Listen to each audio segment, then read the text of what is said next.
Good morning mga idol. Magsiing tayo ng kanin mga idol para pag magutom na may makakain tayo. Kahit umuulan, aga tayong bumangon para sa ating pamilya. Ito pa ang nakaproblema sa amin mga idol. Pag laging umuulan, nauurutan na kami ng bigas dito sa amin. Walang kaming mga trabaho. Palagi na lang kami sa loob ng bahay. Tingnan nyo, inurot ko na ang unod ng aking sidlanan ng bigas mga idol. Nako, wala pa nagpatrabaho nito dahil laging umuulan.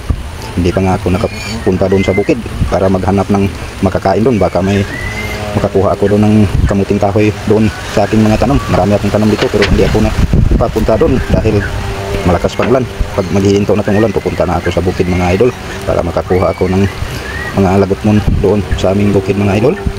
Ito ang nagpahirap sa amin basta laging umulan, wala kaming trabaho at nauurutan kami ng konsumo mga idol. Pero okay lang, basta masaya. Makikita lang namin yan balang araw, baka bukas o makalawa. Yan lang mga idol. Thank you for watching. Paki-share na lang po.